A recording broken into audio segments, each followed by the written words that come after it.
आइए एक गीत पढ़ने की मेरी इच्छा है। वैसे मैंने सोचा दूसरा था, लेकिन वो भी गुरु की रचना थी। आइए आज उसको मैं आप सब लोगों के सामने प्रयास कर रहा हूँ।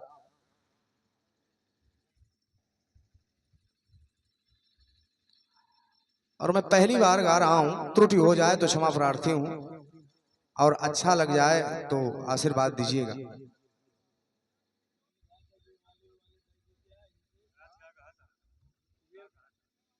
हाँ जी, हाँ पुरानी, वो पुरानी हो भी करेगी। बस बस बस, बस।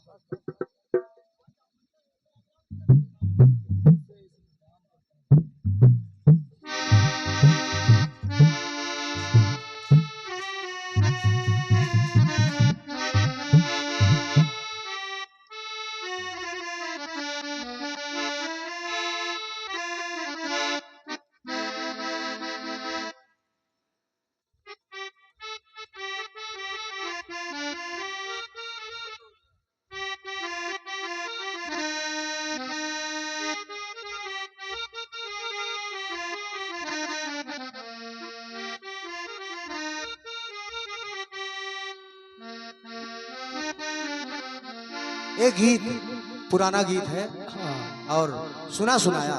हाँ बिल्कुल, सुनिएगा।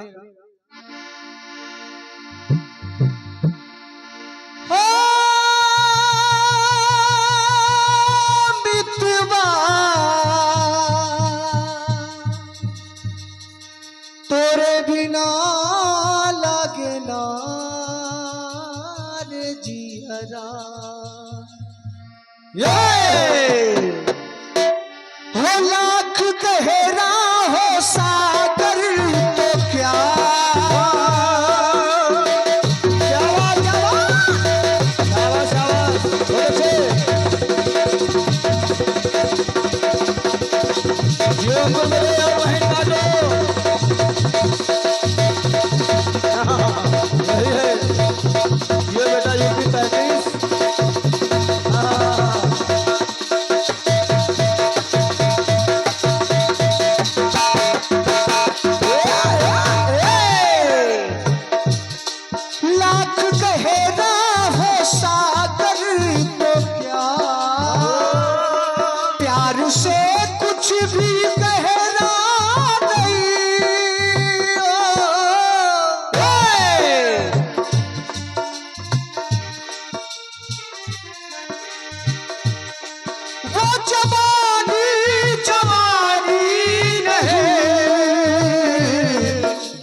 प्यार कर ले घड़ी दो घड़ी, जिंदगी की ना टूटे लड़ी। प्यार कर ले, ओ प्यार कर ले घड़ी दो घड़ी। एक बढ़िया काम लगा इसमें, मितवा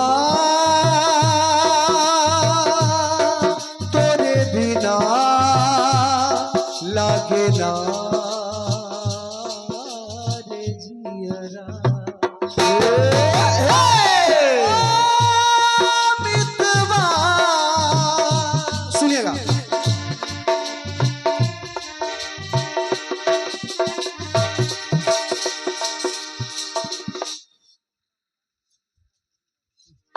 ये सम्मानीय आदरणीय श्री चंद्रिका प्रसाद कुशेली खेड़ा मोरी बाबा, आपकी तरफ से ये 21 पत्र मुद्राएं, बहुत बहुत धन्यवाद है। आप, इसका मतलब है कि मन लगा के सुन रहे हैं, मुद्रा पे नहीं जाना चाहिए।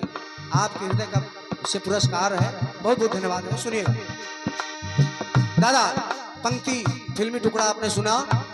जिंदगी की ना टूटे लड़ी, प्यार कर ले, ओ प्यार कर ले घड़ी दो घड़ी, जिंदगी की ना टूटे लड़ी, प्यार कर ले घड़ी दो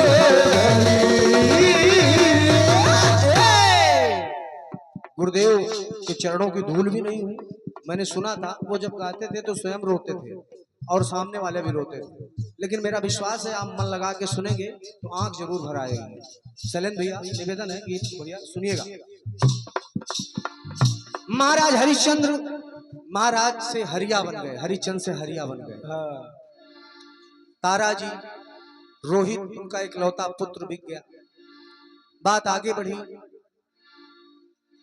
हरिचंद जी हरिया बन के घाट पर डोम के नौकरी करते थे और तारा जी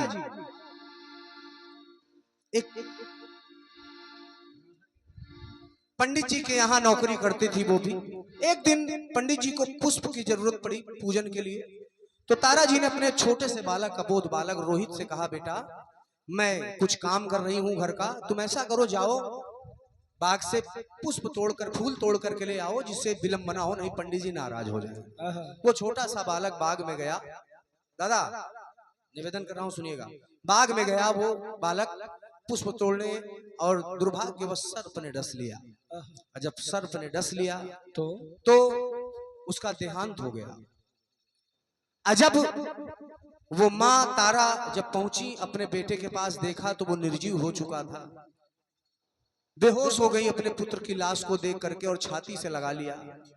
अब चूंकि जो हो गया सो हो गया, करके आ सकते हैं, विधाता के हाथ में है।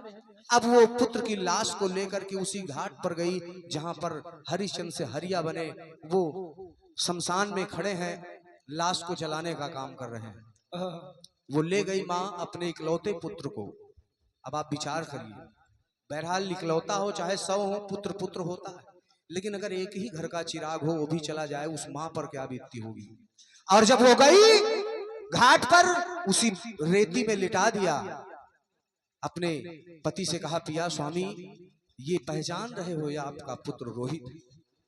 और जब देखा हरिचंद ने तो अपने आप को रोक लिया, ये पिता होता, अपने आप को रोक लिया, आंखों से आंसू गिरने नहीं दिया और कहा कि तारा मैं तभी इसका अंतिम संस्कार करूंगा जब तुम इसके लिए कर चुका हो।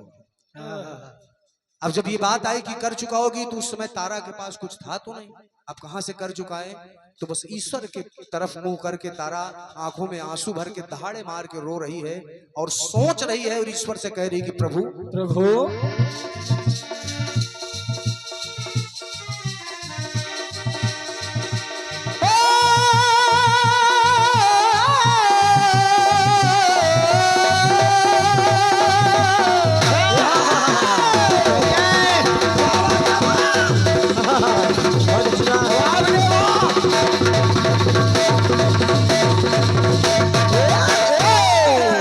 चलन भैया उदय भाई सोच रही है माँ क्या आई कितनी मुसीबत बड़ी, आज घेरे है दुख की घड़ी। और आंचल को फैला दिया और कहा, ईश्वर ईश्वर आई कितनी मुसीबत बड़ी, आज घेरे है दुख की घड़ी। अगली पंक्तियां सुनेंगे आपको गुरु की याद आ जाएगी। मखमली सेज पर था जो सोता,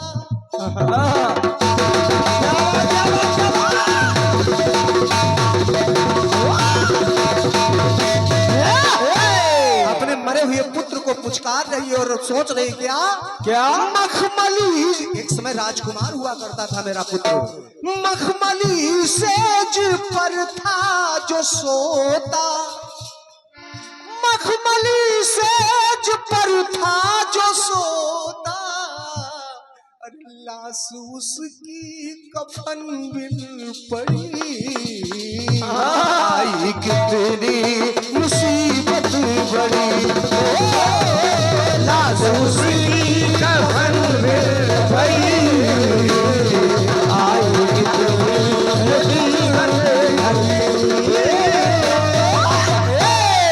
मखमली से जो परता जो सोता।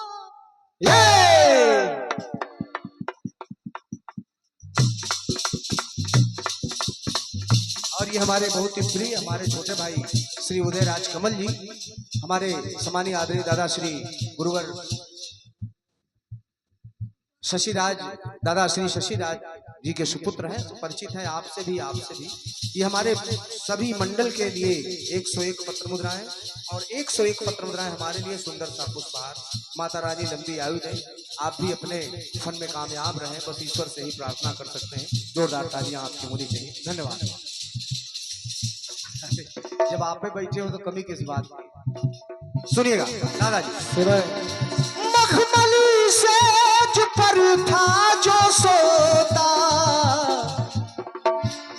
लाश उसकी कफन पड़ी, आई तेरे मुसीबत बड़ी, लाश उसकी कफन पड़ी, आई मुसीबत बड़ी। और कह रही मां कि ईश्वर मेरे मालिक ये क्या कर दिया, मेरे मालिक ये क्या कर दिया, क्यों बुझाया दिया जो दिया। क्या बात है। मेरे मालिक ये क्या कर दिया, जो बुझाया दिया जो दिया, जो बुझाया दिया जो दिया, जो बुझाया दिया जो दिया। काम तूने क्यों ऐसा किया, जो ना करना था वो कर दिया। कैसे कैसे, कौन सी मैंने की गड़बड़ी। क्या बात। आखिर पति को दूर कर दिया, राजपाट छीन लिया, निर्धन बना दिया, नौकरी कर रहे हैं, आपका नाम ले रहे हैं, लेकिन फिर भी कौन सी मैंने की गड़बड़ी, लाश उसकी कफन में पड़ी। कौन सी मैंने की गड़बड़ी, लाश उसकी कफन में पड़ी। अपने बेटे की लाश को गोदी में उठा करके ईश्वर की तरफ देख के कह रही है, और अपने बच्चे के मुख को चूम रही है माँ, और कह क्या रही सुनिएगा, कलेजा कांप जाएगा आपका। वैसे सहला रही है अपने बच्चे की लाश को, और माँ कह रही है क्या, बेटवा तेरे बिना लागे ना मोरा जियरा। ओ बेटवा कौन सी मैंने की गड़बड़ी, लाश उसकी कफन पड़ी। कौन सी मैंने की गड़बड़ी, लाश उसकी कफन पड़ी। अगली बात सुनिएगा दादा। माँ कह रही है कि प्रभु वो भी रूठा है, किस्मत भी रूठी, सारी दुनिया की दौलत भी झूठी, सारी दुनिया की दौलत भी झूठी। अरे लुट गया मेरे दिल का खजाना, लुट गई मेरे अंगुली की अंगूठी। लेकिन वो अंगूठी थी कैसे, अपने इकलौते पुत्र को अंगूठी की संज्ञा कैसे दे रही है। लुट गया मेरे दिल का खजाना, लुट गई मेरे अंगुली की अंगूठी।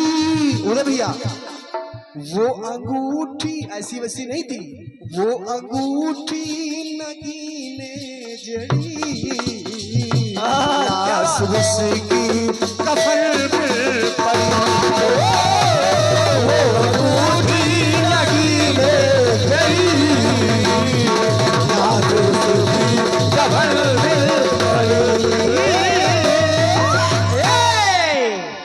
बात सुनेगा। कहा प्रभु थी जो लाखों की दौलत से खेली, एक भी ना मुसीबत थी झेली। एक समय था प्रभु साथ चलता था जिसके जमाना, आज कोई नहीं मैं अकेली है, तो पास कुछ भी नहीं मैं खड़ी, लाश उसकी कब्र में पड़ी। पास कुछ भी नहीं मैं खड़ी, लाश उसकी कब्र में पड़ी। अंतिम पंक्तियां कि जीते जी जिंदगी जी रही थी, जैसा आपने दिया वैसे मैं चल रही थी। जीते जी जिंदगी जी रही थी, अचाक अपना जिगर सी रही थी, अपना जिगर सी रही थी, अपना जिगर सी रही थी। अब बताओ करे क्या तूफानी, सब्र के आंसू में पी रही थी। लेकिन प्रभु अब तो उलझी हुई हर कड़ी, लाश उसकी कफन